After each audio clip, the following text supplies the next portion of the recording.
Hello, welcome to LMU Tri-State News. I'm Ashley Hurley. Thank you for joining us for another edition of local and campus news, sports, and entertainment. Let's get started with this week's top stories. In what has startled many in the tri-state area, the Bell County Clerk and 3 deputy clerks face various criminal and misdemeanor charges after their arrest on Friday. The arrest followed an investigation by Attorney General Jack Conway's Department of Criminal Investigations. Conway announced on Friday that investigators and Kentucky State Police arrested Bell County Clerk 45-year-old Rebecca Blevins and Deputy Clerks 55-year-old Flora Farrell, 23-year-old Kayla Carnes, and 40-year-old Connie Watkins. Blevins faces charges that include theft and criminal possession and first-degree official misconduct, ranging from Class A to Class D misdemeanors and felonies. The others face charges of theft and criminal conspiracy, also Class A to Class D misdemeanors and felonies. The investigation identified more than 50 people who bought vehicles from outside Kentucky and never received a tax refund that they were owed. Blevins, Farrell, and Carnes are accused of keeping approximately $12,000 in refunds, while Watkins is accused of assisting them in the scheme. The case was received following an audit by the Kentucky State Auditor's Office, and investigators made the arrest after obtaining and executing the warrants. Blevins was placed in Harlan County Detention Center while the others were taken to the Bell County Detention Center. Their bond was set at $100,000, except Farrell, who had a $10,000 bond. The investigation does remain ongoing. One man remains in jail charged with attempted murder in the second degree on an officer. The initial call came out as a domestic dispute between a man and woman where the man hit his mother, causing injuries on Sunday afternoon.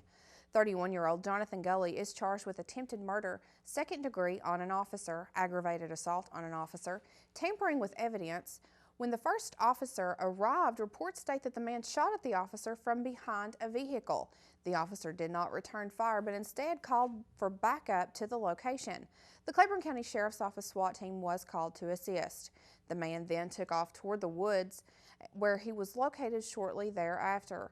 Officers on scene state that he had told them that he threw the gun inside the pond on the property. The man was then placed in custody, and the weapon was found on the shoreline of the pond. He was taken to the Claiborne County ER to be checked out, but was released and then taken to jail. He remains in jail until his court date, which will be on Thursday. The Claiborne County Hospital and emergency personnel in and around Claiborne County participated in one of the largest hospital exercises ever conducted in the state of Tennessee. The Claiborne County Office of Emergency Management assisted in coordinating the drill, which simulated a mass casualty event. Approximately 1,000 people participated and acted as victims during the exercise. The Office of Emergency Management said the exercise was designed to test emergency groups in mass casualty events and also communications capabilities in the case that a mass event occurred. Emergency personnel participated along with the regional and local health departments, first responders, and volunteer groups. Claiborne County Office of Emergency Management Director David Breeding said he could not be more pleased with the efficiency of Claiborne County emergency personnel in this event of this magnitude. Now, if you have been following LMU Tri-State News over the summer, we brought you a story about 2 local pastors who appeared on National Geographic's Snake Salvation. Last week, one of those pastors from neighboring Campbell County was cited and had approximately 50 snakes confiscated from his church. According to the Tennessee Wildlife Resource Agency, officers went to the home of Andrew Hamlin, who took them to Tabernacle Church of God, where the snakes were seized. The snakes included rattlesnakes, copperheads, and some non-native species. Hamlin was cited with possession of Class 1 wildlife and is cooperating with the investigation. According to District Attorney Lori Phillips Jones, possession of a large number of snakes is a significant safety hazard. Reports from the Tennessee Wildlife Resource Agency say that his appearance on the reality show Snake Salvation just confirmed that he did have the snakes, and they also had received complaints from the public. The state of Tennessee outlawed serpent handling in 1947 after 5 people died of snake bites in only 2 years. All the snakes that were taken are being cared for at the Knoxville Zoo as evidence. and according to the Tennessee Wildlife Resource Agency, some of them were in poor condition. Hamlin has a court date of November 15th in the Campbell County court system. 2 people are facing their day in court after they were caught on surveillance cameras stealing from a local Walmart. 23-year-old Stacy McIntosh and 24-year-old Michael Fleet, both of Middlesboro, were arrested for felony theft. The arrest citation states that McIntosh shoplifted a 40-inch television from a computer from Walmart on October 18th. She was also seen stealing a theater system from the store the day before. Fleet is charged with assisting her in the theft, and they are both charged and given bonds and booked into the Bell County Detention Center. They are each scheduled to appear in court on Thursday. A new Tazewell man is facing multiple gun theft charges in Bell County. Kevin Lamb was indicted by the Bell County Grand Jury on multiple gun theft charges from 2008. The indictment states that he is facing 27 counts of receiving stolen property and 27 counts of theft by deception. The indictment continues that he received money for each of the weapons.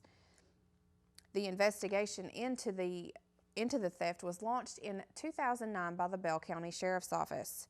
Lamb faces court in December. Well, History 150 Years in the Making will be taking place right here in our community this weekend. Also, we are bringing you a special interview from Larry Carter on a new concert series coming to Cumberland Gap. So stay with us. You don't want to miss this very special interview. Whether traveling for business or pleasure, Sleep Inn and Suites of Middlesboro, Kentucky invites you to dream better here. Located at the foothills of the Cumberland Gap, Sleep Inn and Suites offers luxurious rooms equipped with microwave fridge combo, desk, ergonomic chair, wireless internet, and 32-inch flat-screen TV. While staying with us, visit our fitness center, wake up to our complimentary hot breakfast bar, or have a bedtime snack with our fresh-baked cookies. Sleep Inn and Suites, located off Highway 25E, Middlesboro. The J. Frank White Academy is more than a high school. Your child will have room to grow in mind, body, and spirit.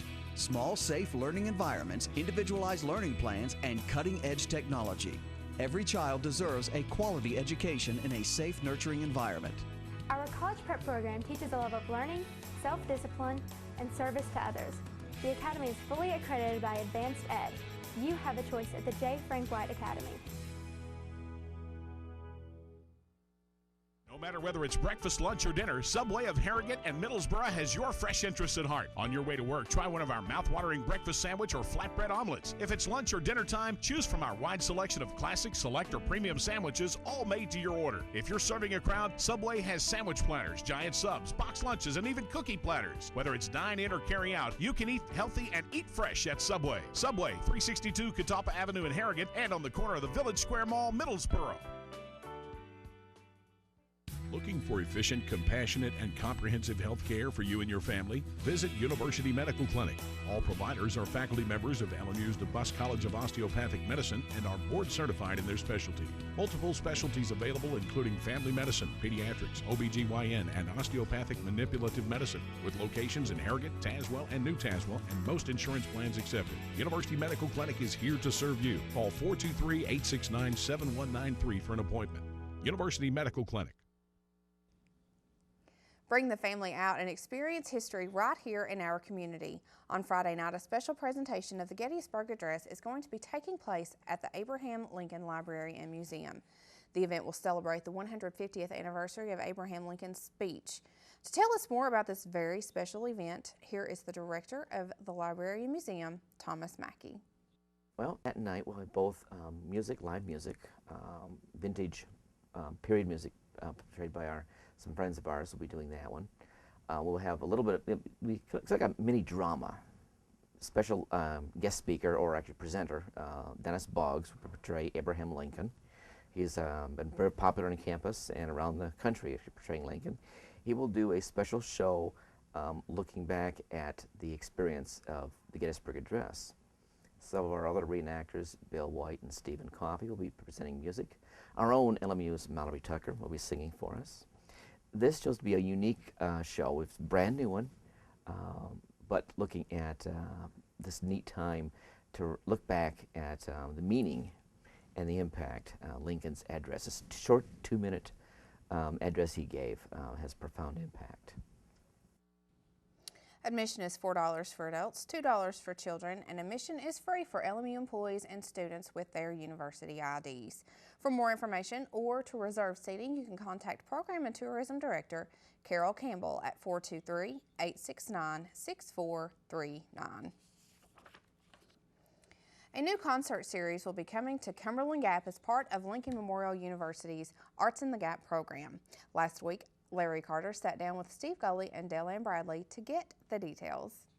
December 12th, Thursday night at 7:30, we're back in business with the Cumberland Mountain Music Show, and it's a joint effort between Dale Ann and myself, and now in conjunction with Lincoln Memorial University. So there it is, the cat's out of the bag. I'm awfully happy to be here at LMU and it being as part of Arts in the Gap, because I think that's exactly the venue that it needs, and I think it will grow. We've had such good feedback. Well, folks that haven't been with us, and a lot of our friends and neighbors have, but if you haven't been to a Cumberland Mountain Music Show, you've missed out. It's music and a show that the way you remember it, and I don't mean musically, but the way it's presented. It's a place to go out on the weekend and do something that you're not ashamed of on Sunday morning. It's a family show, and first and foremost, it's that. We have a great lineup of talent. A lot of these folks you know in this region, some of them you may not, but you will if you come to the show.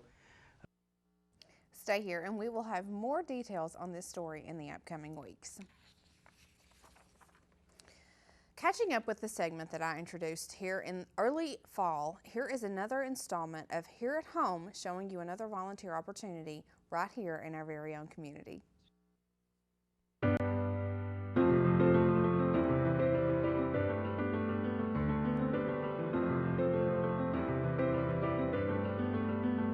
My next visit has led me here to the Cumberland Gap National Historic Park. Today, I have the pleasure of sitting down with the volunteer coordinator who tells me what volunteer opportunities are available for you. I've actually been here about 11 years. Gosh, I do a lot of different things. My official title is Park Ranger, but I work here in the interpretation and education program here in the park. One of my primary jobs here is I am also the volunteer coordinator. This national park is it's a busy place. It doesn't always look like it, but we have about 24,000 acres. Volunteering at the national park isn't just for nature lovers. So, what types of people do volunteer at the park, and what exactly do they do while they are there? We have just a great team here. We have people literally from all over the country. We have folks that camp in RVs that come and stay with us periodically. We have a lot of local students that come and help with community service hours and internships. We have a lot of retired folks, a lot of retired teachers, for example, that come and help us out. We have people helping with everything from helping us here at the Visitor Center to doing maintenance projects. We have folks helping our scientists in the park, so it's incredible the opportunities that are here for people to do just anything you can imagine, lots of opportunities. Scott explains to me that there is a process in order to volunteer at the national park.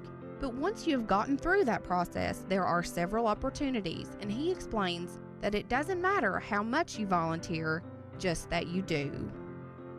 Really what we do is generally the first thing I ask for is an application or a resume. We have a standard application, and that's more just to get an idea of where their interests are, and we try to match people with the types of opportunities there are, and there's always an opportunity to work in the national park. This national park operates the way it does because of the people that are here, and a big part of that is our volunteers. You'd be surprised at all the different ways that people can help, and you don't have to donate a whole lot of your time. We have people that come donate an hour here and there, and then we have people that stay for a month or two at a time. There are many opportunities for volunteers when it comes to training, such as firefighting and trail building. And that type of training that you gain while you volunteer is something that you can carry with you for life. A big part of being a volunteer here at the park is we try to provide lots of opportunities for training.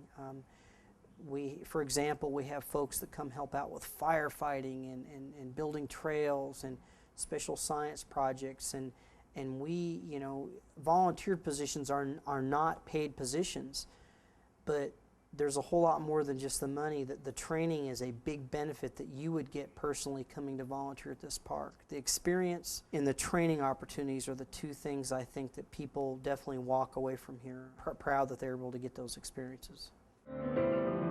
People of all ages can volunteer at the National Park, but Scott explains that children have to be accompanied by a parent, but they still encourage the extra hands. Generally, if you're under the age of 16, you have to either be accompanied by a parent or that we have to make arrangements with the parent. So we work with everybody.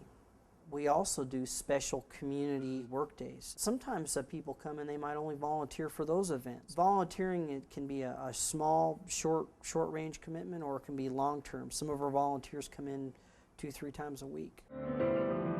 Scott gives credit to those who work full-time at the park on a daily basis, but also gives credit to those who come in and volunteer their time. He says without them, the park would not be as beautiful and inviting as it truly is.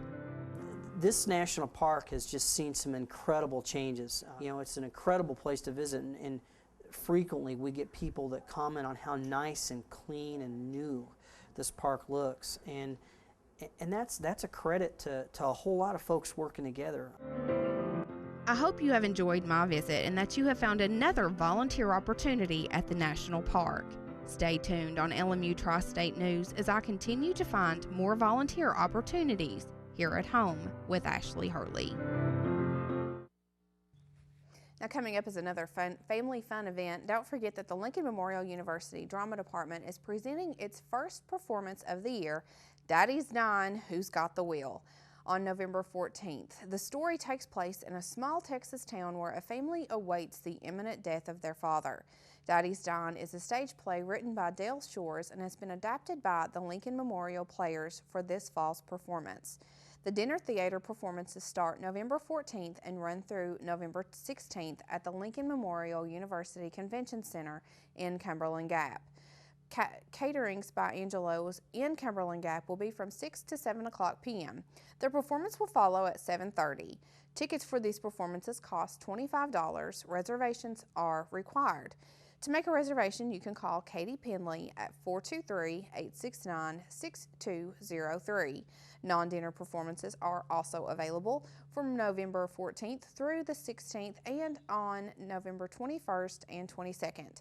Tickets for regular performances are $10. LMU students, faculty, and staff have free admission with ID. Join the LMU players for their fall performance as they bring to life a story of time-worn cliches, funny moments, tense moments, and touching moments with characters that you will love.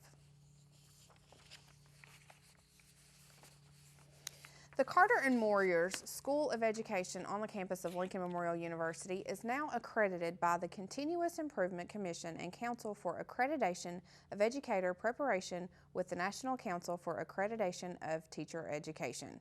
The Commission cited no areas for improvement relative to any of the standards. LMU applied for the NCATE accreditation and was notified in writing of the Council's decision last week. The university was granted accreditation for a 7-year period and is not scheduled for another site visit until spring 2020. At that time, LMU will be reviewed using the Council for Accreditation of Educator Preparation Standards. The NCATE accreditation applied to the Carter and Moyers School of Education's initial teacher preparation and advanced preparation levels. The accreditation site visit took place in April of this year. Well, who raked in the most money this weekend at the box office? We've got that coming up, and if you've been looking for some new music to be listening to, we've got all that and more after this break.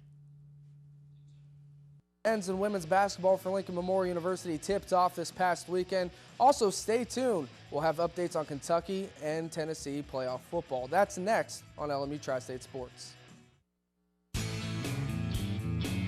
It's the Old Town Grill. The Old Town Grill is a special place where you bring more than family, more than friends. Bring a hearty appetite, because at the Old Town Grill, you'll never walk away hungry. A delicious change from the ordinary. The perfect place to bring the entire family. The best food and plenty of it. Join the fun and treat your appetite to something special. It's the OTG. The OTG is the place to be. for efficient, compassionate, and comprehensive health care for you and your family? Visit University Medical Clinic. All providers are faculty members of LMU's DeBus College of Osteopathic Medicine and are board certified in their specialty. Multiple specialties available including family medicine, pediatrics, OBGYN, and osteopathic manipulative medicine, with locations in Harrogate, Tazewell, and New Tazewell, and most insurance plans accepted. University Medical Clinic is here to serve you. Call 423-869-7193 for an appointment. University Medical Clinic. When you're traveling throughout the Tri-States, stay smart at Holiday Inn Express of Middlesboro. With nearly 60 rooms to choose from, fitness center, full complimentary hot breakfast bar, and seasonal pool, Holiday Inn Express of Middlesboro is all about catering to your travel needs. Our rooms are all equipped with flat screen TV, refrigerator, microwave, and we're conveniently located just seconds from the area's attractions. When you're on the road, stay smart at Holiday Inn Express, located on the Cumberland Gap Parkway, Middlesboro. Make reservations today by calling 606-248-6860. I will help families adopt children from around the world and in our own backyard. I am teaching ethics to the next generation of lawyers. I will make a difference for the underserved of this region. I will be an advocate for my clients. As a prosecutor, I fought for those who couldn't speak for themselves. I'm a lawyer and professor. I will be a lawyer. I will be a lawyer. I will be a lawyer.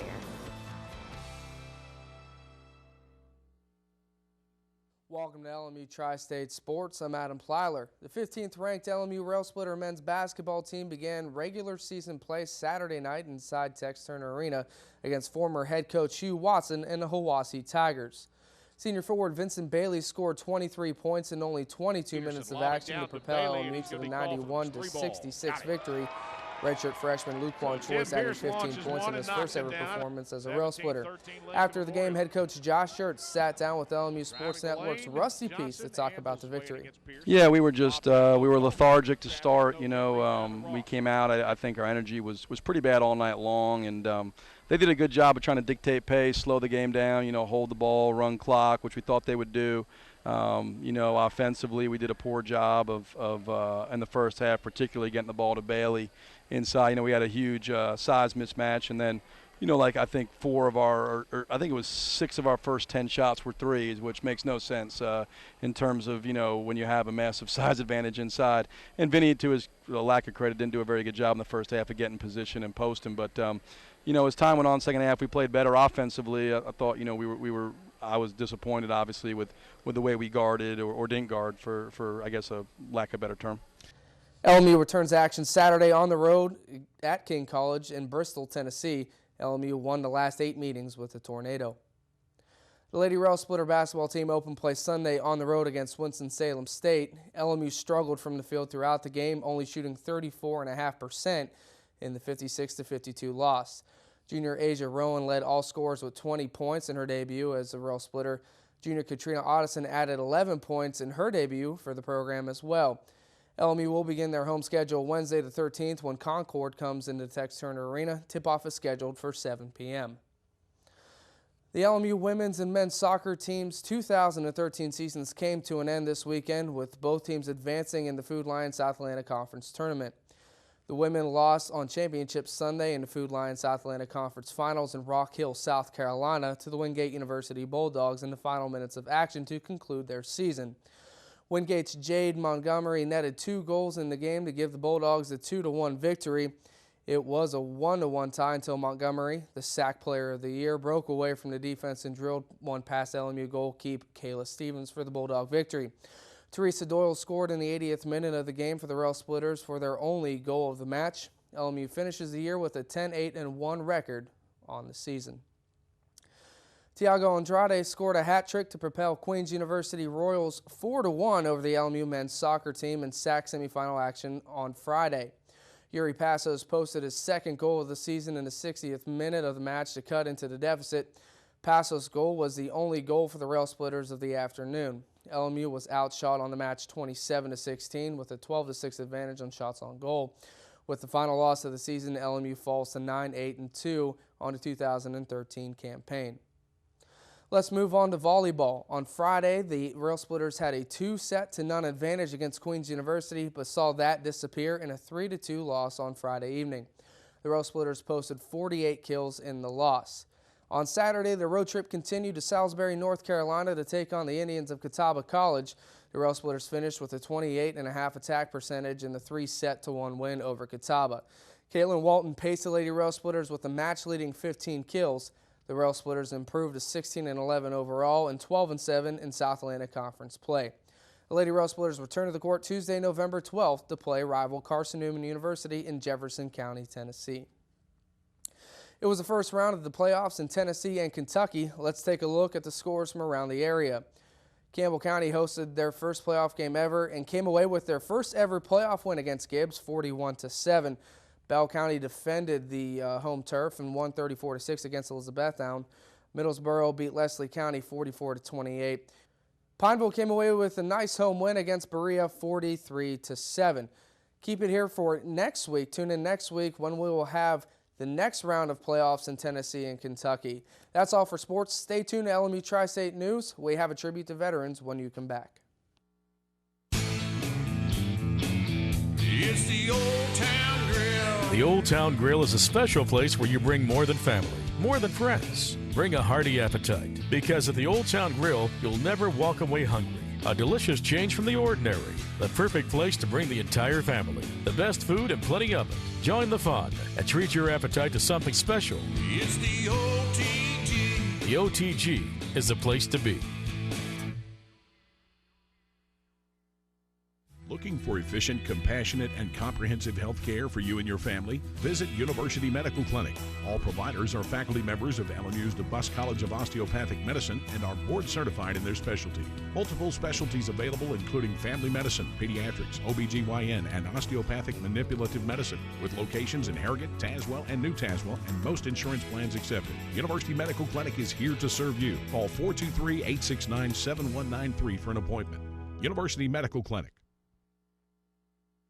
When you're traveling throughout the Tri-States, stay smart at Holiday Inn Express of Middlesboro. With nearly 60 rooms to choose from, fitness center, full complimentary hot breakfast bar, and seasonal pool, Holiday Inn Express of Middlesboro is all about catering to your travel needs. Our rooms are all equipped with flat-screen TV, refrigerator, microwave, and we're conveniently located just seconds from the area's attractions. When you're on the road, stay smart at Holiday Inn Express, located on the Cumberland Gap Parkway, Middlesboro. Make reservations today by calling 606-248-6860. I will help families adopt children from around the world and in our own backyard. I am teaching ethics to the next generation of lawyers. I will make a difference for the underserved of this region. I will be an advocate for my clients. As a prosecutor, I fought for those who couldn't speak for themselves. I'm a lawyer and professor. I will be a lawyer. I will be a lawyer.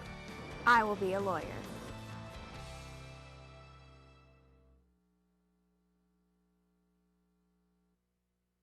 News. Here is our pet tip of the week. So let's take a look at how to keep our furry friends safe through these chilly winter days and nights.